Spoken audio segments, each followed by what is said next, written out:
안녕하세요. 오늘의 데일리 뉴스레터에 오신 것을 환영합니다.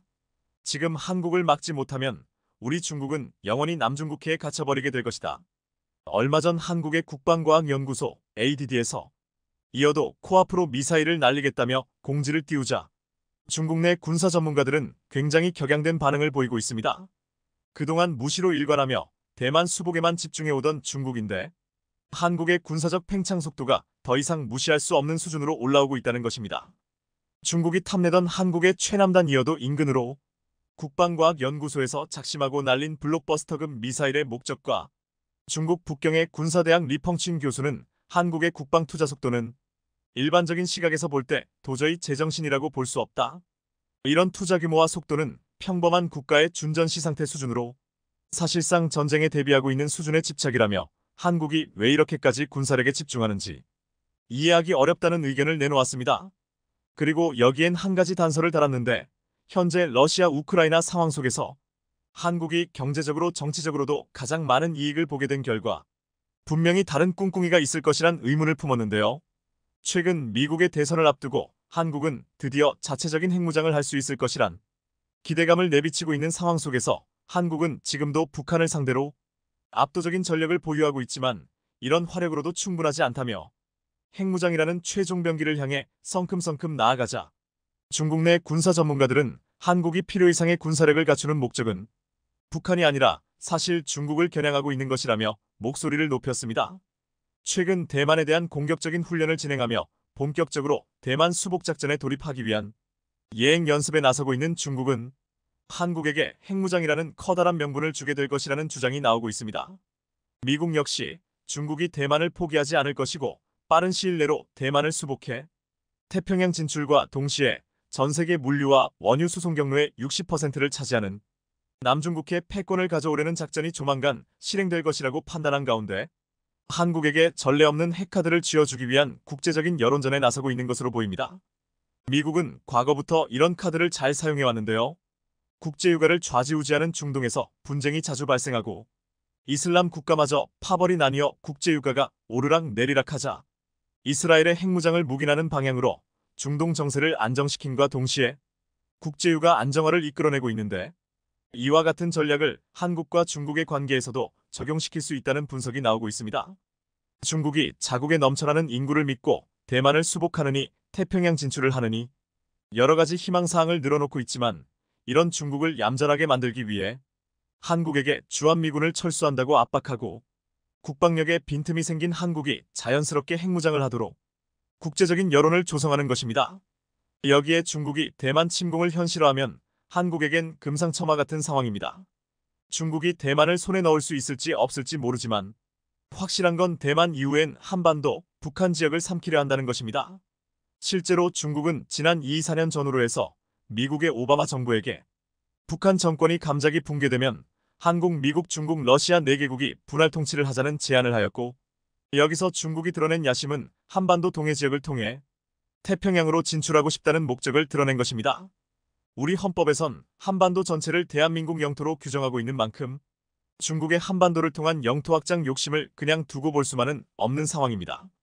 실제로 중국에선 북한이 붕괴하는 경우 한반도로 빠르게 넘어가 점령하는 군사작전 시나리오가 있을 정도이기에 중국의 욕심은 대만으로 절대 끝나지 않으며 한반도를 삼키는 것으로 순차 진행된다는 것은 기정사실입니다.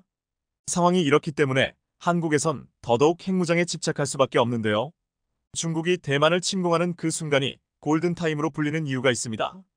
우크라이나를 침공한 러시아처럼 대만을 침공한 중국에겐 전례 없는 수준의 국제 제재가 가해질 수밖에 없는데 한국이 자주 국방을 명분으로 핵개발 시동을 거는 경우 국제사회가 한국을 제재하기란 사실상 불가능에 가깝다는 것입니다. 이미 세계의 공장이라 불리는 중국이 제재받는 만큼 반대작용으로 한국의 경제적 중요도가 급격하게 상승한다는 것인데요.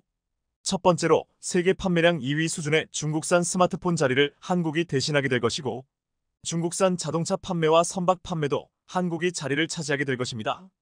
특히 한국의 메모리 반도체가 글로벌 점유율 70%를 차지하는 만큼 국제사회가 한국을 제재한다면 세계 경제가 멈추는 것과 다를 바가 없는 상황이며 특히 중국이 수출하던 것처럼 값싸고 기술 수준이 낮아 쉽게 대체 가능한 상품이 아니라 한국의 산업은 첨단 산업이 대부분이기에 한국을 제재하는 선진국일수록 그 피해가 커진다는 것입니다. 따라서 중국은 현재 대만에 대한 욕심을 부릴수록 한국의 핵무장을 부추기게 되는 가불기 상황에 놓였으며 한국의 핵무장을 막을 명분도 능력도 부족한 상황에 한국을 향한 분풀이만 늘어놓고 있는데요. 며칠 전엔 한국의 주요 군사시설을 향해 핵투하 훈련을 하는 등 노골적인 위협을 개시하고 있으며 북한 붕괴 시 중국의 지방정부로 흡수통일 계획을 내놓는 등 한국을 상대로 선을 넘는 도발을 이어오고 있습니다. 이에 한국의 국방과학연구소 ADD에서 중국을 향해 제대로 경고를 하고 나섰는데요. 중국이 자신의 배타적 경제수역 이의지라고 주장하며 수시로 전투기와 군함을 보내던 이어도 인근까지 항해금지 지역으로 선포하고 미사일을 발사하는 훈련을 했다는 사실입니다. 기존에 북한을 상대로 하던 미사일 훈련은 주로 동해를 향했다면 중국을 향한 확실한 경고성 메시지를 전하고 있는데요. 이번에 날린 미사일의 정체에 대해서도 상당히 놀라는 분위기입니다. 기존엔 국방부에서 발사에 성공하는 경우 빠르게 브리핑을 하며 자세한 설명을 덧붙였지만 지금의 경우엔 아직 보안사항으로 감추고 있다는 것인데 이런 경우는 단 하나 아직 대외적으로 개발을 완료했다고 밝혀서는 안 되는 전략 자산인 경우가 많다는 사실입니다.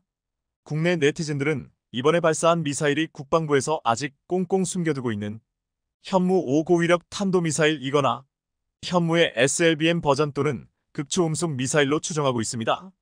미사일 종류가 무엇이 되었던 간에 중국이 군함과 전투기를 보내던 우리 영토에 블록버스터급 무기를 발사하는 경고를 했다는 점은 굉장히 통쾌한 사실인데요. 한국의 이번 발사 소식에 중국에선 한국의 도발이 선을 넘었다는 여론이 나오고 있을 정도입니다. 중국의 몇몇 네티즌들은 한국이 이번 기회로 핵무장할 수 있을 것이란 희망이 생기니 중국을 향해 도발을 하고 있다는 의견을 내놓았고 특히 한국의 현무 5 미사일의 경우는 탄두 중량만 최대 9톤에 달하는 세계 탄도미사일 역사상 전무후무한 수준의 고위력 발사체인데 한국이 이런 기형적인 탄도미사일을 보유하게 된 이유는 단 하나, 여태까지 핵무장을 하지 못했기 때문이라고 꼬집었습니다. 기존의 탄도미사일을 보유한 핵보유 국가들은 이미 핵기술을 통해 그 위력에 비해 탄두 중량을 많이 줄일 수 있었는데요. 한국은 핵을 가지지 못하니 탄두 중량을 기형적으로 높여서 마하 10의 최고속도와 지하 100m까지 파고 들어가는 것은 물론 폭발 시 위력이 전술핵에 버금가는 궁극의 미사일이 생겨났다고 밝혔습니다. 그러면서 이런 미사일이 존재하는 것 자체가 한국이 핵에 대한 미련을 버리지 못했으며 언젠가는 반드시 현무 미사일 상단에 핵탄두를 결합할 것이라며 한국은 지금 제정신이 아닌 상태라고 경고하고 있습니다. 여기에 중국의 군사 전문가들과 네티즌들은 한국이 이스라엘처럼 미국의 지원과 묵인으로 핵무장에 성공하게 되면 중국의 미래는 어떻게 될 것인지 걱정하고 있는데 바뀌는 것은 생각보다 별로 없을 것으로 보입니다. 그동안 한국에게 갑질하던 태도가 고쳐질 것이며 태평양 진출이 불가능해져 영원히 중국 앞바다 남중국해 근처에서만 활동하게 될 것입니다. 그리고 일각에선 이번 이어도 인근으로 발사 시험을 한 것을 두고 며칠 전 방한한 UAE 아랍에미리트 정상에게 한국의 고위력 발사체를 선보이고 한국 방산의 수출을 더욱 확대하려는 시도로 보인다고 분석했는데요. UAE는 이미 한국과 40조 원가량의 투자를 약속했으며 한국의 천궁 시스템을 도입했고 여기에 한국이 자체 개발한 미사일 방어체계 LSAM 도입에도 관심을 보이고 있다는 것으로 한국의 이번 발사 실험은 중국을 견제하면서 동시에 UAE 정상을 향해 방산 세일즈를 하고 있다는 목소리도 나오고 있습니다. 한국이 올해 전 세계에서 가장 정확한 지대지 미사일을 배치했다. 중국 매체 CRI 온라인. 한국이 중국 미사일을 제치고 증동에서 큰 수주를 따낸 게 과연 우리 미사일이 부족해서인 걸까? 중국 러디앤 신원. 최근 중국이 연이어 방산 수출에서 고배를 마시면서 치욕스럽다는 한탄이 터져나오고 있습니다. 그러면서 한국이 경쟁국으로 우려스럽다는 견제에서 이제는 무섭다는 반응까지 나오고 있습니다. 중국은 먼저 태국에 수출하려던 잠수함이 독일제 엔진 수입이 막혀 취소되었고 아르헨티나에 시진핑이 달려가 파격적 금융 지원과 가격 할인을 약속한 JF-17경 전투기도 결국 덴마크 공군의 중고 F-16에 밀려버렸습니다. 그런데 가장 치명적인 건 가장 우수한 고객인 중동에서 중국의 휘룩 미사일이 한국의 국산 전술지대 지유도문기 KTS-SM에 밀려버린 것입니다. 사우디와 UAE는 이미 중국 로켓 발사대를 가지고 있기에 중국산 미사일을 구입할 것이라고 굳게 믿고 있었습니다. 한국의 KTS-SM 1단거리 탄도미사일 사거리는 180km로 중국산 휘룸 300은 사거리가 300km 가깝기 때문에 압도적으로 유리하다고 했습니다. 하지만 최근 UAE는 중국 미사일이 아닌 한국산 미사일을 선택했습니다. 중국의 군사매제 싱이 싱크탱크에는 4월 14일 휘퉁 미사일 수출 실패, 중국 방위산업이 직면한도전이라는 제목을 단글이 올라왔습니다. 이 글에서는 이번 중동 수주전의 과정을 자세하게 전했습니다.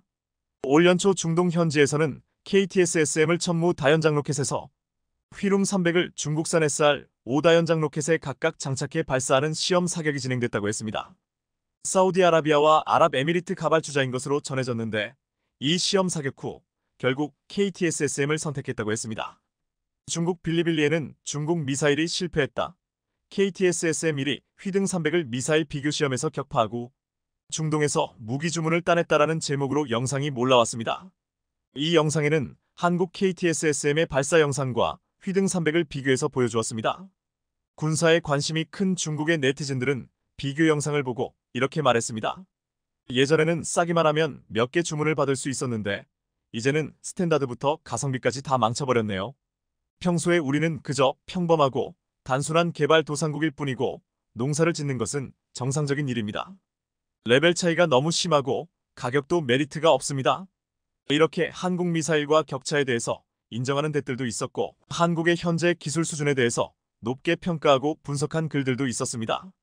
한국은 이제 매운 완전한 범위의 무기 법주를 보유하고 있습니다. 중국에도 있지만 한국에는 더 고급 무기가 있고 중국이 받지 못하는 미국이 지원하고 있습니다. 중국군은 수십 년간 러시아와만 협력하는 상황에 처해 있으며 장비면에서도 한국에 뒤처져 있고 국제 무기 시장에서도 사실상 매출이 5에 달했습니다. 2023년 최대 무기 전시회, 중동 및 아프리카에서도 파키스탄조차도 주문을 하지 않았습니다. 한국은 폴란드뿐만 아니라 아랍에미리트, 인도네시아, 필리핀, 핀란드 등으로부터 무기 주문을 받았습니다. 어떤 사람들은 아직도 자신의 꿈에 취해 있습니다. 한국은 곧 극초음속 미사일을 갖게 될 것입니다.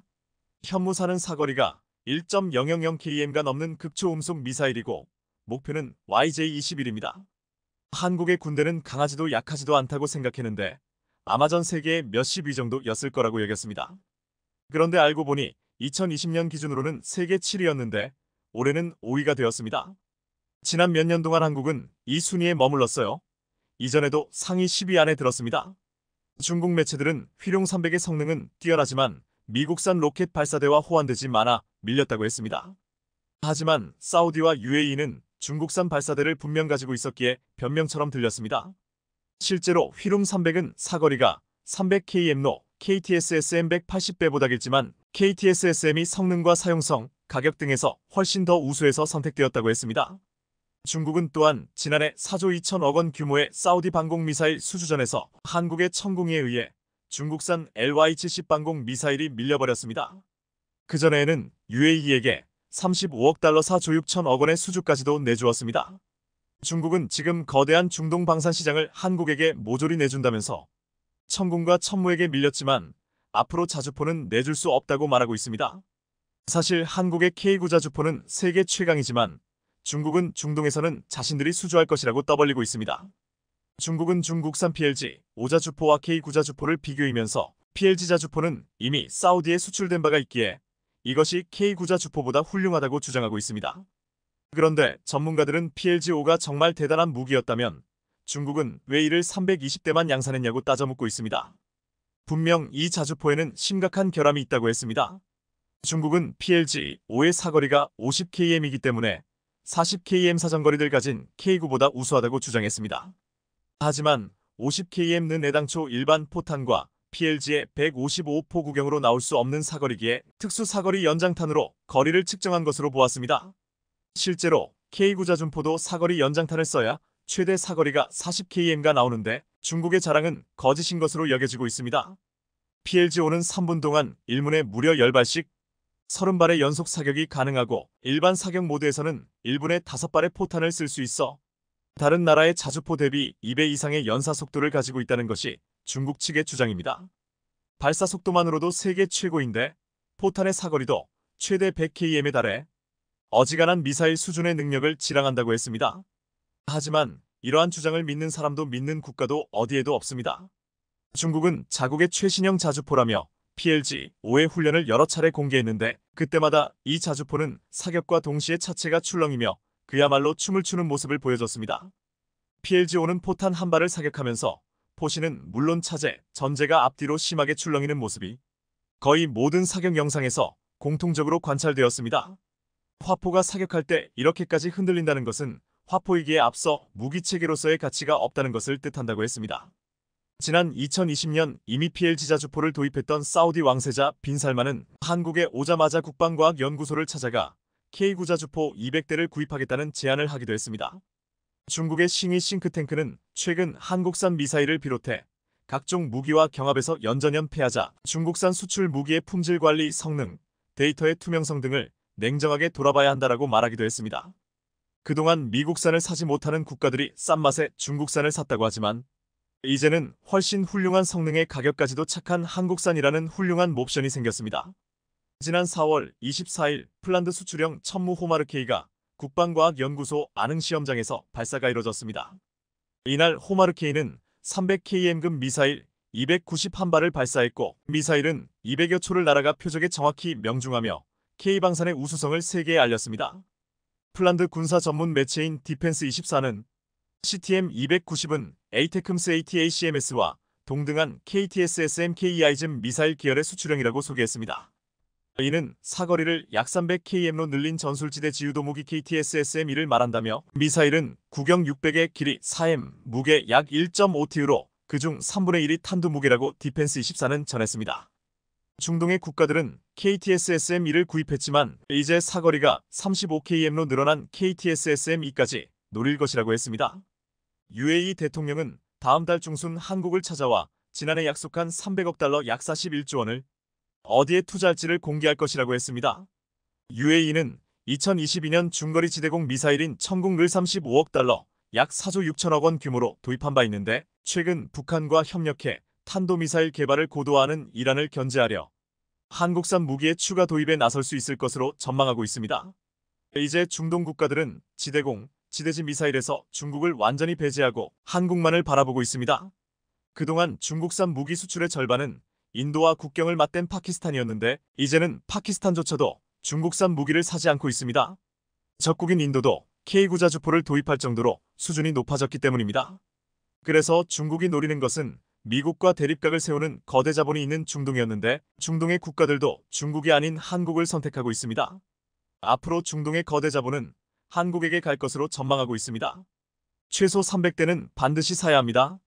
신께서 루마니아 정치인들의 마음을 밝히시고 이 결정을 극단적이고 신속하게 내릴 수 있게 해주소서. 루마니아에서 K2전차 실사격 사진이 공개되자 루마니아 내에서 큰 환호와 탄성이 터져나오고 있습니다.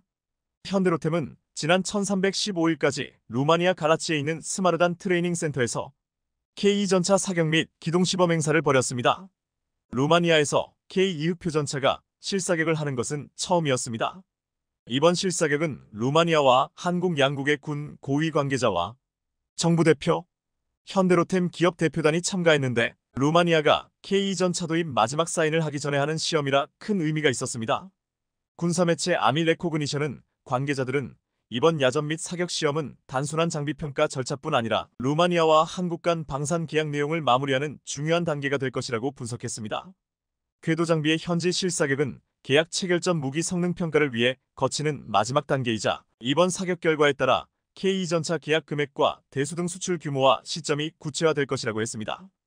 현재 현대로템은 10조 원 규모로 500대를 수출하려고 하려 하고 있고 루마니아는 300대를 원하는 것으로 알려지고 있습니다. 이날 훈련장에는 태극기와 루마니아 국기를 단 K2 전차가 등장했는데 실제로 전방에 있는 전차를 향해 폭격을 가하는 장면이 목격되었습니다. 그런데 K2 전차가 사격하는 목표물이 심상치 않아 보였습니다. K2 전차가 불을 뿜으며 사격하는 목표물은 러시아제 전차와 장갑차들이었습니다. 러시아가 우크라이나를 침공하자 국경을 맞대고 있는 루마니아는 큰 위협감을 느끼고 있는데 적국을 러시아로 가정하고 K2 전차 테스트에서 러시아제 전차를 격파했다는 것은 큰 의미가 있어 보였습니다. 사격 시험은 정지 및 기동 상태 등 다양한 상황에서 표적을 맞추는 형태로 진행되었는데 12km 떨어진 표적을 맞추는 형태로 진행되었습니다. K2 전차가 화염을 내뿜으며 사격을 하는 모습이 사진에 포착되었는데 정확하게 명중하며 K 전차의 위력을 과시했습니다. 이를 올린 루마니아 매체 프로파트리아는 새로운 사실도 공개했습니다. 루마니아에 납품되는 K 전차에는 공개되지 않은 모듈러 합성갑과 폭발적인 반응성갑 블록을 모두 사용한다고 했습니다. 그동안 취약하고 지적받던 K 전차의 장갑 방어력을 강화시키려는 것으로 보였습니다. K 전차의 사격에 무참하게 격파되는 러시아제 전차들이 보였는데 놀라운 기동성과 화력에 반한 루마니아 네티즌들은 세계 최고 탱크 중에 하나 에이브랍스와 레오파드와 탑3 안에 들어있다. K 블랙팬서는 루마니아를 지키는데 가장 적합하다. 마침내 우리도 새로운 탱크를 얻는다. 우리가 이 탱크를 사면 정말 좋을 것 같아라고 반응했습니다. 또한 K 전차의 도입을 간절하게 바라는 한 루마니아 네티즌은 최소 300대는 반드시 사야 합니다. 신께서 루마니아 정치인들의 마음을 밝히시고 이 결정을 극단적이고 신속하게 내릴 수 있게 해주소서라고 호소하기도 했습니다. 루마니아는 역사적으로 전차의 진심이었습니다. 과거부터 자국 전차를 개발하기 위해 혼신을 다했지만 기술력이 부족했는데 구소련 T-55 전차를 베이스로 전차를 만들었고 1994년 TR-85M1 비노줄들소이라는 자국 전차를 만들었습니다. 하지만 이 전차는 엔진 공간이 높고 연료 소모율이 높으며 만성적인 누유가 발생했습니다. 또한 현대 대전차 화기나 철갑탄에 대부분 관통될 정도로 종이장갑이고 현대적 포탄을 쓰기도 어려워서 형편없는 화력을 지니고 있습니다. 이제 이 전차를 떠나보내고 세계 최강이라는 최신형 K 전차를 구입한다는 소식에 루마니아인들은 설레어하고 있습니다. 당초 루마니아는 미국 에미레이 에이브랍스 전차를 구입하려고 했습니다. 하지만 미국 무부가 제시한 가격이 터무니없이 비쌌습니다. 프랑스 군사매체 메타 디펜스는 루마니아에 제시된 에이브럼스 탱크의 가격이 너무 높다고 밝히면서 루마니아는 군 현대화를 위한 100억 유로 14조 원의 특별 예산이 편성돼 있지만 전차 이외에 F-35A 스텔스 전투기, HIMARS 고기동 다연장 로켓 시스템, 패트리어트 지대공 미사일 등 구매가 필요한 장비가 많아 루마니아는 전차 구매에 과도한 예산 소모를 할 수 없다고 했습니다. 메타 디펜스는 폴란드에 수출된 현대로템의 K 전차가 대당 1.900만 달러 257억 로, 대당 2.5003, 0만 달러 406억 로 옵션에 따라서 천차만별의 비싼 가격을 갖는 에이브럼스 탱크의 반값에 가까워 루마니아가 K 전차를 구매할 가능성이 높다고 보도했습니다. 현대로템의 K 전차는 에이브럼스와 동일한 120활강포를 갖춰서 동등한 화력과 10톤 정도 가벼워 빠르고 기동성이 뛰어나며 현대로템이 현지 조립 생산 지원과 루마니아 방위산 업체에 기술 이전까지 제안했다고 했습니다. 루마니아는 이미 에이브랍스 와레오파드를 탈락시켰는데 K 전차의 가성비에 비해 이들 전차는 상대조차 되지 않는다고 했습니다.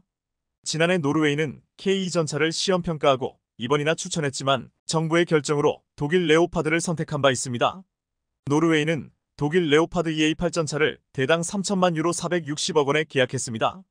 미국 에이브럼스와 독일 레오파드를 사려면 대당 500억 가까이 취하지만 한국산 K 전차는 비슷한 성능을 가지면서도 반값인 250억이면 살 수 있다는 것이었습니다. 이번에 K 전차를 실사격 시험을 하고 구입한다는 소식에 군사에 관심이 많은 루마니아인들은 다양한 의견을 내고 있습니다. 일부는 K 전차의 후속 모델인 K3 전차를 사야 한다거나 독일의 차세대 전차 KF-51을 선택했어야 한다는 말을 하고 있습니다. 그러자 루마니아 내전차 전문가들이 나와서 객관적인 사실들을 열거하면서 설명해 주었습니다. 루마니아 네티즌들의 반응입니다. 맙소사. 우리 프레첼은 치위 주세요. 하느님의 뜻에 따라 우리 백성이 이번에 진지하게 생각한다면 그 관점은 흥미로울 것입니다. K는 기술적으로 매우 진보된 전차입니다. 그리고 에이브람스 와레오파드에 비해 무게가 더 가볍다는 것은 물리학적으로 흥미로울 것입니다. 폴란드에 비해 장갑이 더 다양하다는 점을 고려하면 우리에게 탁월한 탱크가 될 것입니다. 나는 한국과의 거래가 가능한 한 빨리 실현되기를 바랍니다. 동맹국들이 발목 게임을 중단하고 인수와 함께 지옥을 움직이도록 정부를 압박하고 있기를 바랍니다. KF-51은 아직 존재하지 않습니다. 그러나 라인메탈은 헝가리를 탱크 개발에 자금을 참여시켜 현지 생산을 보장하는 계약을 체결했습니다. 헝가리는 자체 탱크를 제작할 기회뿐만 아니라 수출용으로도 제공할 수 있는 기회를 갖고 있습니다. KF-51이 만들어질지 지켜보자. 왜냐하면 현재로서는 독일군이 KF-51을 가져갈 의향이 전혀 없는 것 같기 때문이다. 헝가리인들이 하게 놔두고 나는 이 나라에서 다른 일을 하고 싶시. KAT 미사일, 칼구스타프, 드론, 포병, 예비 탱크 장교로서 저는 다음과 같이 말씀드립니다. K 블랙팬서 탱크는 레퍼드 EA8보다 우수합니다. 가변 간격을 갖고 있어 최대 60%의 경사도를 다룰 수 있고 거친 지형산과 언덕에서 전투 활동을 수행할 수 있으며 1500마력 엔진에 무게가 55톤이므로 27마력티의 비율을 갖는다. 루마니아는 산과 언덕이 23을 자제합니다. 나는 요청이 있습니다. 러시아인의 말을 믿지 말고 일부 정치인처럼이 나라를 배신하지 마십시오. 그렇지 않으면 우리는 그것을 잃을 위험이 있기 때문입니다. K 전차를 도입하면 국가의 방어 능력이 회복된다는 것은 확실합니다. 여기서 계속 읽으면서 두 가지 유형의 탱크가 필요하지 많고 에이브럼즈만이 더 낫다는 것을 읽었습니다. K와 에이브럼즈는 서로 다른 두 가지 유형의 탱크입니다. 에이브랍스는 70톤 정도 무겁고 K는 50톤 정도 더 가볍습니다. K는 전국 도로에서 훨씬 쉽게 운송될 수 있습니다. 에이브럼즈는 사용시간당 더 많은 비용이 듭니다. 더 많이 소비하고 다른 유형의 연료를 소비합니다. K는 루마니아와 같은 기후 및 지형 조건에 맞게 특별화 제작되었습니다. 게다가 더 가벼워서 말하자면 늪지대에서도 더 쉽게 다룰 수 있습니다. 또한 산이 많고 숲 우거진 지역에서는 더 좋으며 크기가 더 작고 경사면에서 쓸 수 있기 때문에 나무 사이로 더 쉽게 움직여 기울이거나 위로 향할 수 시스템이 있어 타격 각도가 증가합니다. 우리 국민들이 똑똑하다면 K는 국내에서 다소 생산이 가능하고 에이브람스보다 가격도 저렴하기 때문에 같은 돈으로 더 많이, 더 빨리 가질 수 있습니다. 실제 루마니아는 K 전차를 도입하면 에이브람스나 레오파드를 구입하는 것에 비해 절반의 값밖에 들지 않는데 이렇게 남은 비용으로 한국산 무기를 대거 도입하려는 움직임을 보이고 있습니다. 지금 현재 루마니아는 K 전차 외에도 K 구자주포, 레드백 장갑차까지 도입해서 제2의 폴란드가 될 것이라는 말을 하고 있습니다. 이러한 움직임에 한 루마니아 네티즌은 이렇게 간절하게 호소했습니다. K9K, K21 REDBAC K 루마니아 ELBIT에서 생산한 포탑 장착 가능은 루마니아 군대와 루마니아방 위산업 모두에 큰 도움이 될 루마의 완벽한 솔루션이 될 것입니다. 우리나라가 진지하게 이 거래를 성사시키기를 바랍니다. 내 생각에는 이것이 2030년경에 경쟁력 있는 장비를 갖춘 군대를 보유하는 데 도움이 될 유일한 길입니다. 최근 미국 방부 산하 국방안보협력국 DSCA의 수장이 방한했습니다. 미국 방안보협력국은 미국 국방부의 무기 수출 관련 기관으로 미국의 기술이 들어간 무기의 수출을 허가하고 관리하는 곳입니다. 이 기관의 수장이 한국에 와서 극비리의 한화에어로스페이스와 한국항공우주산업을 찾은 것은 큰 의미가 있다고 했습니다. 지난 13일 주한미국상 공회의소 항공우주방산위원회 주최로 열린 원탁토론회에 지머시 미국 방안보협력국장이 참석했습니다. 한화에어로스페이스는 미국 제너럴 일렉트릭과 제휴의 전투기용 엔진을 생산하고 있는데 한국산 전투기 KF-21에는 제너럴 일렉트릭이 개발한 F414 엔진이 탑재됩니다.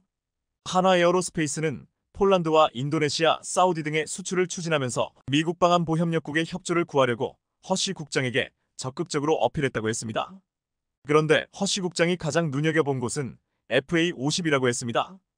허쉬 국장은 경남 사천에 있는 KAI 본사를 찾아가 FA-50 생산시설을 둘러봤다고 했습니다.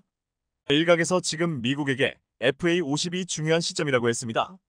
미국에겐 지금 하루빨리 훈련기 도입이 절실하기 때문입니다. KAI는 FA-50을 판매하며 미국산 레이더와 미사일 등을 활용하고 있습니다. 폴란드 FA-55PL은 미레이시온의 팬텀 스트라이크 능동전자주사의 ESA 레이더, AIM-9X 단거리 공대공 미사일, 로키드 마틴의 스나이퍼 포드 표적 추적 장치와 레이저, 유도폭탄, 공중급 유장치 등을 장착하고 있습니다. FA-50은 한국의 기술도 많이 들어갔지만 여기에 미국산 레이더와 미사일까지 달아서 팔고 있기에 미국은 이를 중요한 자산으로 여기는 것처럼 느껴졌습니다. 그런데 이 시점에서 허쉬 국장의 방문을 눈여겨보는 이유는 최근 미국과 일본이 훈련기를 공동 개발한다는 말이 나온 후이기 때문입니다. 2028년 T-50은 미 공군 차기 고등 훈련기에 도전했다가 탈락했습니다. 당시 선택받은 훈련기는 미 보잉사와 스웨덴 사브가 내놓은 T-75 레드호크였습니다. 하지만 T-75 레드호크는 각종 기술적 문제로 전력화 일정이 잇따라 지연됐습니다.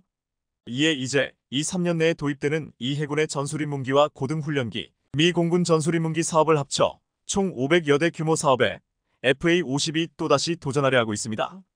FA-50은 한미가 공동으로 개발했다고 할 수 있는 전투기로 미국 시장 진출에 성공하면 우방국 시장 진출 등 고등훈련기 및 경전투기 시장에서 1300대 물량을 확보할 수 있을 것이라고 했습니다. 그런데 지난 4월 미일 정상회담에서 돌연 미국과 일본이 훈련기 공동 개발을 발표했습니다. FA-50 수출을 준비하는 한국에게는 청천벽력 같은 소리였습니다.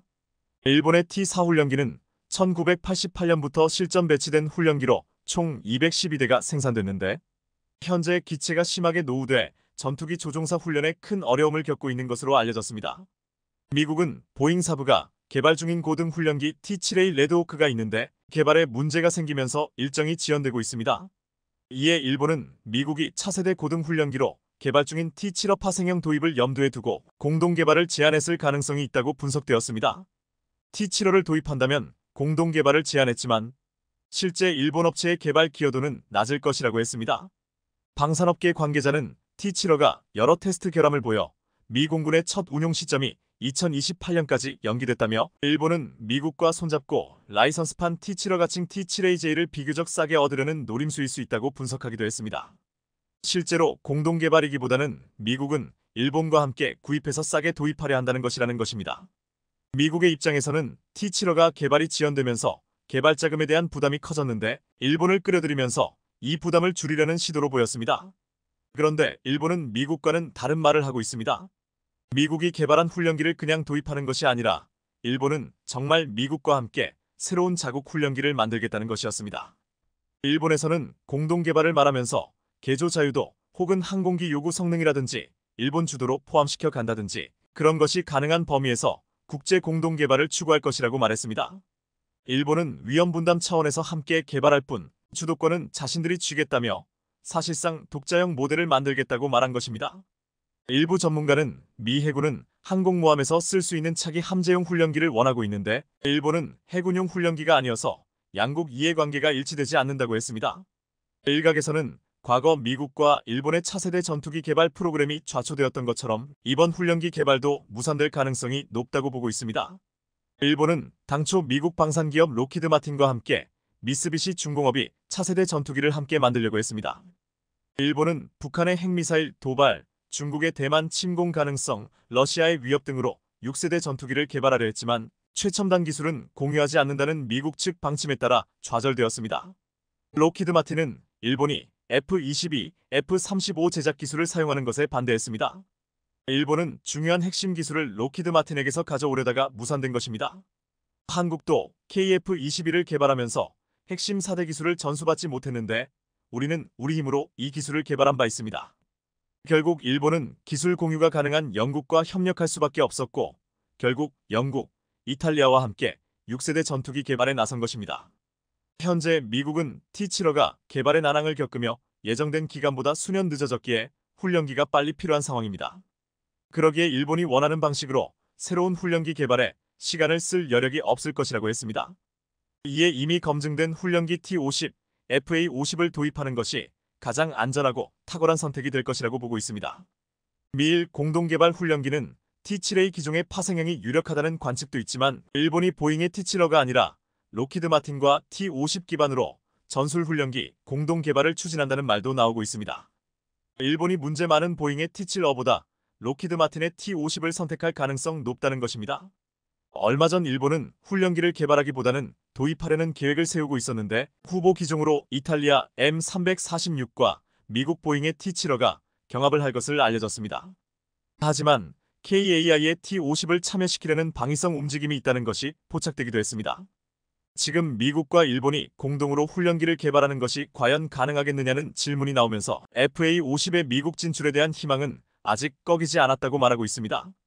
FA-50은 T-50을 21년 경전투기로 개조, 양산하면서 탄생했는데 당시에는 말이 많았습니다. 경전투기가 무슨 소용이 있냐, 고등훈련용으로는 과도한 성능이라고 했는데 훈련기로 사용하는 경전투기 치고 성능이 좋고 최신 전투기에 비해선 기능은 떨어져도 가격은 싼 특징이 큰 기회가 됐습니다. 훈련기와 전투기로 다 쓸 수 있어 국방비가 부족한 동남아 국가들은 가성비 좋은 전투기라는 매력적 선택지가 된 것입니다. 또한 한미연합훈련에 투입돼 미국산 전투기와의 높은 호환성도 증명됐습니다. FA-50은 최근 글로벌 전투기 시장에서 놀라운 인기를 끌고 있습니다. 현재 필리핀, 태국, 인도네시아, 말레이시아 등 동남아 국가와 이라크, 폴란드에 이어 중앙아시아의 우즈베키스탄이 FA-50 전투기를 면밀히 검토한 결과 14대를 도입하기를 원하는 것으로 전해졌습니다. 또한 콜롬비아도 8천억 규모의 차세대 전투기 사업에서 FA-50을 눈여겨보고 있다고 했습니다. 콜롬비아는 사업비로 FA-50을 총 16대를 구입할 것이라고 했습니다. 극강의 가성비를 뽐내는 FA-50을 가장 잘 쓰는 곳은 필리핀입니다. 지난해 10월에는 필리핀 공군이 훈련 중 FA-50으로 미 F-21을 격추했다고 해서 큰 화제가 되었습니다. 당시 필리핀 공군은 자국군이 한국에서 도입한 경공격기 FA-500I 5세대 전투기인 F-21을 잡아내는 역사상 유례없는 성과를 냈다며 항공기 앞 유리에 관련 정보를 표시해주는 증강현실 화면 HUD를 기사에 함께 실었습니다. 전문가들은 F-22가 가장 강점을 가질 수 있는 영역은 중거리 교전에 해당하는 영역이라며 FA-50과 F-22가 도그파이팅이라고 부르는 WVR 가시권 환경으로 들어와서 훈련하는 상황이 벌어지면 능력의 격차가 줄어드는 영역이 생길 수 있다라고 분석했습니다. FA-50이 F-22를 잡을 수도 있다는 말이었습니다. 필리핀은 이것을 가지고 최근 남중국해에서 충돌하고 있는 중국에게 보란듯이 자랑했습니다. 그러자 중국 빌리빌리에서는 한국형 F-16 소형 버전 세계에서 가장 저렴하고 강력한 전투기인 FA-50이라는 제목의 영상이 올라왔습니다. FA-50의 놀라운 능력을 소개했는데 여기에 한 중국 네티즌이 이렇게 말했습니다. 이놈과 싸울 때는 F-22의 그립자조차 보여서는 안 된다. 시청해주셔서 감사합니다.